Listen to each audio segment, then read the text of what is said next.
Good afternoon, children. Welcome back. I am Sushmita Banerjee of Holy Hearts Educational Academy. Today, continuing with my topic of concept of macroeconomics. Today, we are going to study about stock and flow and four sectors of economy and the sectoral flow in the economy. So, these are the topic which we will be covering today. Let us begin with the topic of stock and flow. What is stock? Stock is a particular thing which is measured at a particular point of time. So it is always measured at a particular point of time. And flow is measured at a particular period of time. So both are quite different. Now suppose I am having 100 rupees note right now in my pocket. That is my stock. And this 100 rupees note, if I am going outside and spending it for purchasing an ice cream, then it will become a flow.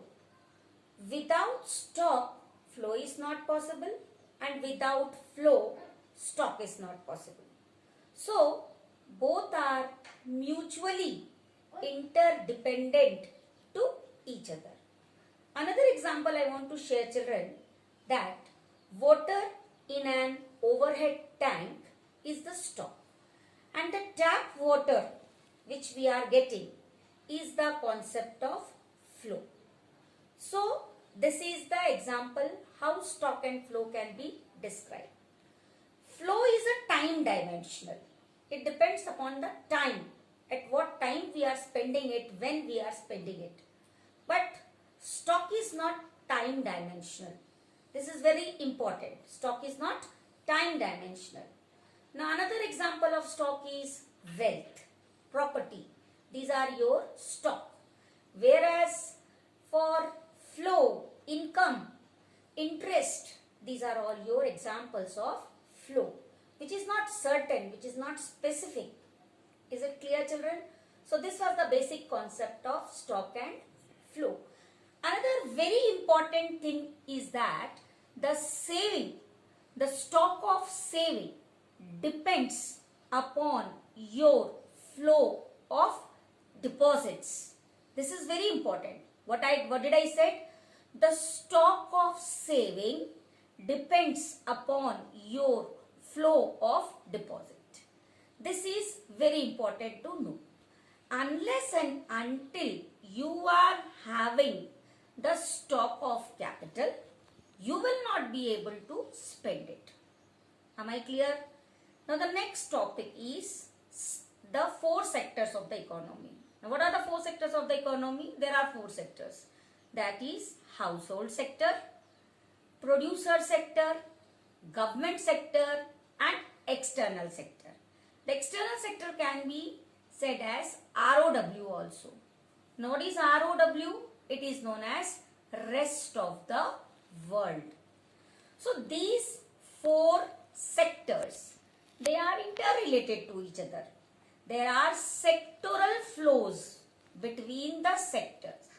Means there are transactions taking place between two sectors, between three sectors, between four sectors. When we are talking about a closed economy, suppose we are talking about a closed economy. In a closed economy, we study two sector.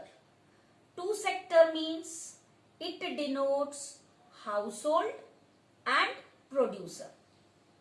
Household and producer. When I say that three sector, household, producer and the government sector. So in this way we clarify it. Now while studying closed economy, we should know that the study can be done in two sector as well as in three sector. Both comes under the closed economy.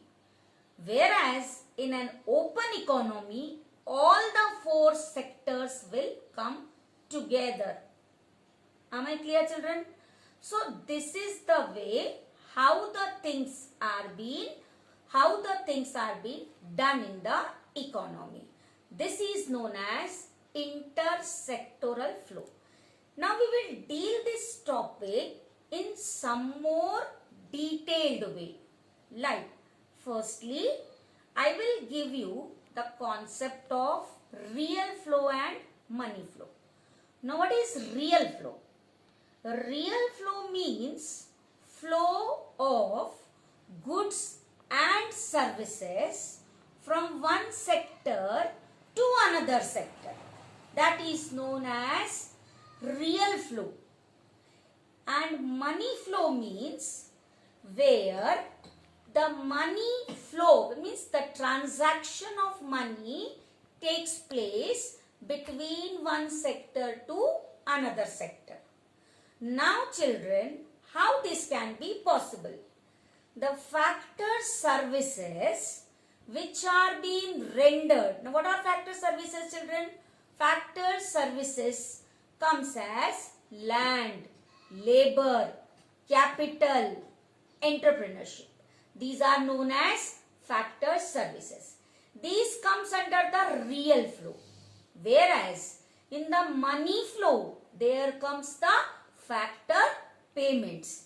Now what are factor payments? Land gets rent, labor gets wages, capital gets interest, and the entrepreneur gets profit or loss.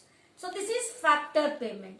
Factor services are the real flow and factor payments are the money flow.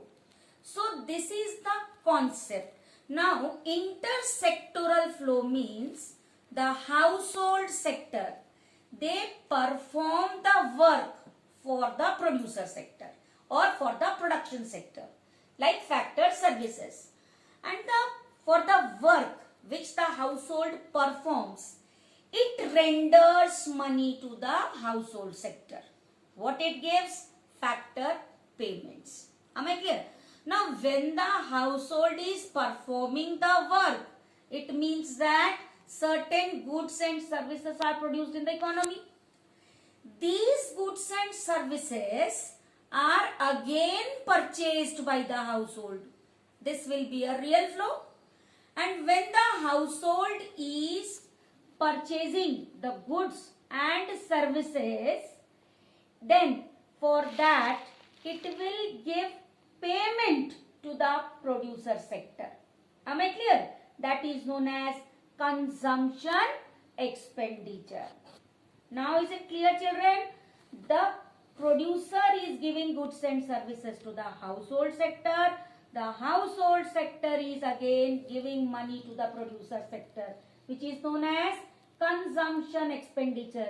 Now children, I am just clarifying to the previous class that household sector. Now you should now follow that we consumers come under the household sector, and the producer sector who is investing the money. Yesterday I had said the producer invest the money. So here the I for the producer and C for the household. So in this way, this is the intersectoral flow between producer and the household. So this was the two-sector economy. Am I clear, children? So starting with the stock and flow. Stock is measured at a particular point of time and flow is measured at a particular period of time. Flow is a time dimensional, stock is not a time dimensional. Coming on to four sectors of the economy: household sector, producer sector, government sector, external sector, and then the intersectoral flow, how the things are getting transferred. Am I clear, children? Okay, here only I am summing up today. Have a nice day. Take care, children. Goodbye.